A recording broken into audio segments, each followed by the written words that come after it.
Em sessão extraordinária, nesta quinta-feira, os parlamentares aprovaram o projeto que cria campanhas de conscientização sobre os perigos do abandono de crianças e pessoas com necessidades especiais dentro de automóveis com portas e janelas trancadas.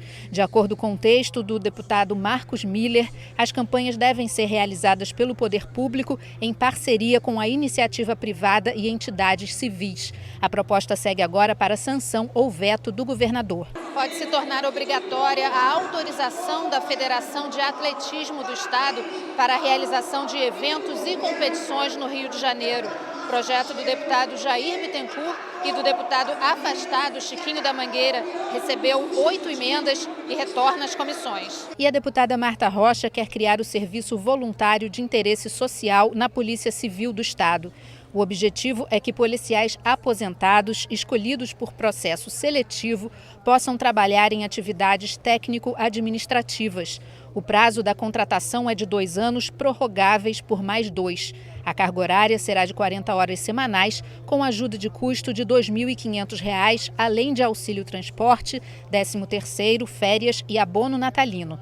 A proposta aprovada vai para análise do governador. Na verdade, utilizar a mão de obra dos servidores inativos em pleno exercício das suas funções e da sua capacidade, passando pelo crivo do secretário da Polícia Civil, que vai então aceitar ou não aquele trabalho e, por via de consequência, lotar o policial e pagar um salário como se ele estivesse na ativa. O expediente inicial das sessões plenárias pode ter o horário alterado. Os deputados Eliomar Coelho, Luiz Paulo, enfermeira Rejane e Valdec Carneiro e o ex-deputado Paulo Ramos querem que o expediente destinado aos discursos dos deputados tenha início às 14h e duração de 60 minutos, com tempo máximo de fala de 5 minutos por parlamentar. O projeto passou pelo 2º dia para recebimento de emendas. Eu acho que a gente precisa fortalecer e ampliar ao máximo possível as condições de exercício dos mandatos. E ter um expediente inicial pode até ajudar, eventualmente, a desafogar o expediente final. Podemos até combinar, eventualmente, que aquele deputado ou deputada que intervir no expediente inicial não possa no mesmo dia intervir no expediente final, enfim, mas de qualquer maneira, o propósito é ajudar a fortalecer o exercício dos mandatos, E entre as iniciativas, entre as ações que se espera de um parlamentar, é parlare, vem do latim, é que ele tenha o máximo de possibilidade de expressão. Os projetos de resolução que pedem a instalação de comissões parlamentares de inquérito devem passar pela Comissão de Constituição e Justiça, mesa diretora e Comissão de Normas Internas e Proposições Internas. Caso receba 2 ou mais pareceres contrários, o pedido deve ser arquivado. É o que diz a proposta do deputado Renan Ferreirinha, que passou nesta quinta-feira pelo 2º dia para recebimento de emendas. Outra proposta que também altera o regimento interno da Alerj cria regras para o funcionamento das frentes parlamentares. O grupo deve ter no mínimo 3 parlamentares filiados a pelo menos 2 partidos políticos e deve ter como objetivo uma ação política definida em estatuto e na denominação. O registro da frente parlamentar deve ser feito na mesa diretora da Casa. O projeto dos deputados Gustavo Smith e Luiz Paulo também passou pelo 2º dia para a apresentação de emendas. O projeto do deputado Carlos Mink cria regras para a concessão de bolsas para alunos de graduação das universidades estaduais do Rio. As bolsas de permanência para alunos carentes e de extensão para o desenvolvimento de pesquisas devem ser pagas mensalmente e podem ser acumuladas se o aluno preencher os requisitos exigidos. A proposta recebeu 15 emendas e volta a ser analisada pelas comissões. Esse meu projeto permite acumular as bolsas, porque são para razões diferentes.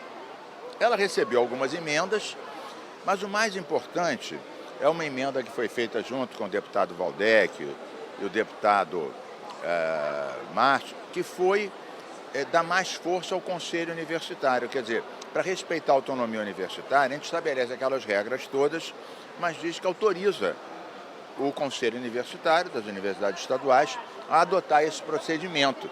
Pode ser criada no Rio a carteira de identificação do autista para pessoas diagnosticadas com o transtorno do espectro autista.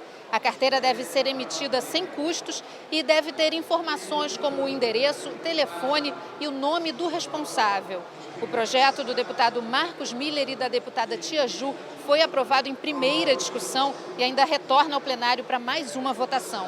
Vai facilitar na hora do atendimento, vai facilitar quando chegar em departamentos, em setores específicos, vai facilitar a vida tanto da pessoa que porta essa deficiência, como dos seus familiares e acompanhantes. Vai facilitar o dia a dia deles, porque já vai vir ali bem especificado qual o tipo de transtorno que aquela criança, ou aquele adolescente, ou aquele adulto possui. O Rio pode ter um programa de consumo entre empresas, com o objetivo de incentivar o consumo de produtos, bens e serviços entre as empresas sediadas no estado.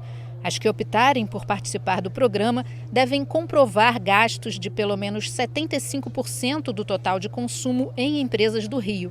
Em troca, terão prioridade na concessão de incentivos fiscais e nos processos de licitação dos poderes executivo, legislativo e judiciário, além de outros benefícios.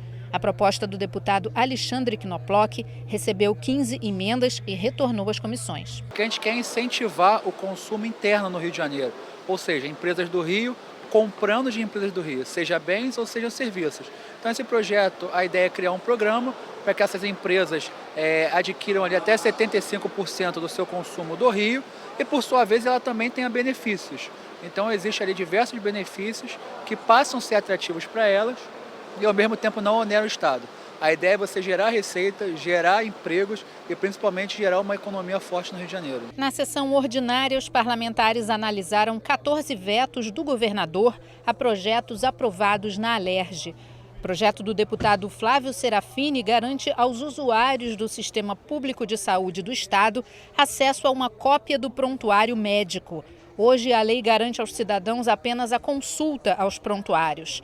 O veto foi rejeitado pelo plenário e a proposta vai virar lei. O que esse projeto de lei tenta fazer é que agora o usuário tem direito a plenas informações, inclusive por escrito, a ter cópia dos seus prontuários, cópia de todos os procedimentos a que ele foi submetido, para que ele tenha mais transparência e mais controle sobre seu próprio corpo, sobre sua saúde, sobre o tratamento que está sendo desenvolvido. Foi vetado o projeto do deputado Luiz Paulo, que torna obrigatória a apresentação de metas anuais de desempenho e critérios objetivos de avaliação nas propostas que tratem de benefícios fiscais e representem renúncia de receita para o Estado.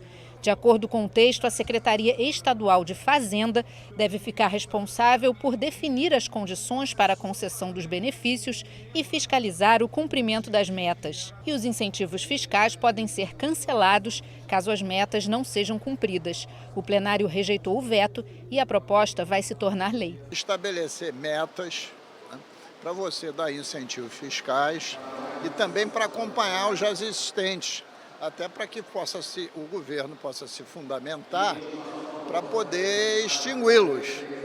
E também o projeto diz qual é a única entidade responsável do governo para fiscalizar a fruição dos incentivos fiscais, que é a Secretaria de Fazenda, porque até então era a Secretaria de Desenvolvimento Econômico, era de Fazenda, quando tinha planejamento era de planejamento, quando chegava na hora de cobrar os erros, essa balbúrdia toda que existia, nenhum desses entes eram responsáveis. Agora, quem responde por toda a fiscalização é a Fazenda. Empresas do Rio fornecedoras de produtos e serviços vão ser obrigadas a informar o consumidor o fim do prazo de descontos e vantagens temporárias. O projeto da deputada Zeidan foi vetado pelo governador, mas o plenário rejeitou o veto e a proposta vai virar lei. O Detran vai passar a consultar o banco de dados de identificação civil e criminal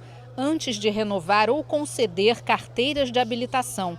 Em caso de anotação ou pendência judicial, o órgão executivo de trânsito deve acionar a polícia imediatamente.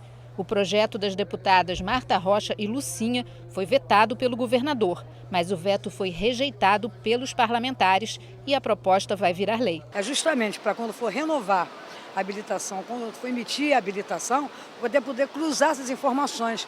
Quer dizer, nós sabemos que tem pessoas que respondem criminalmente, né?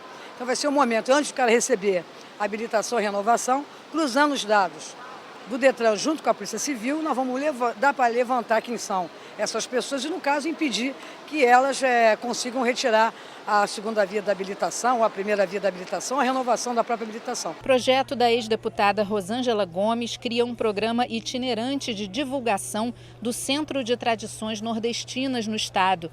A ideia é ampliar a divulgação da cultura, tradição e sabores do Nordeste. A matéria teve o veto rejeitado em plenário e vai se tornar lei. Pais de alunos vão poder participar do processo pedagógico e da definição de propostas educacionais das escolas através de conselhos escolares.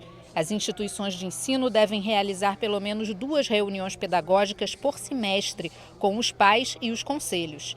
E a direção da escola deve informar ao conselho tutelar a ausência recorrente nas reuniões dos responsáveis por alunos com baixa frequência, rendimento ou problemas de comportamento. A proposta da deputada Marta Rocha teve o veto derrubado em plenário e será promulgada na LERJ. O interesse desse projeto é minimamente que os pais possam conhecer, interferir, opinar no projeto educacional, no projeto pedagógico dos seus filhos na escola. Então eu acho que quando o plenário derruba o veto, o plenário quer dar aos pais autonomia, né, e a possibilidade de participar da decisão do processo pedagógico que é destinado aos seus filhos. Ainda na pauta, o projeto do deputado Márcio Gualberto, que altera a lei que proíbe a venda de cerol, linha chilena ou qualquer produto utilizado para soltar pipa que tenha elemento cortante. O deputado pretende ampliar a proibição também para a fabricação, compra, uso e porte desse material. O texto prevê ainda a criação de um telefone gratuito na LERJ para recebimento de denúncias. O valor arrecadado com as multas aplicadas a quem descumprir a regra deve ser direcionado para um fundo que vai indenizar as vítimas das linhas cortantes. A proposta foi aprovada e segue para análise do governador. É coibir a utilização dessa linha chamada chilena e do cerol, que tantas vítimas já fez. Então era necessário que, uma vez que nós fomos provocados pela sociedade, nós agíssemos. E hoje a LERJ, meus nobres pares, entenderam que realmente se fazia importante um endurecimento no que diz respeito à linha com cerol e uma maior rigidez para que essa linha chamada de chilena não mais seja usada.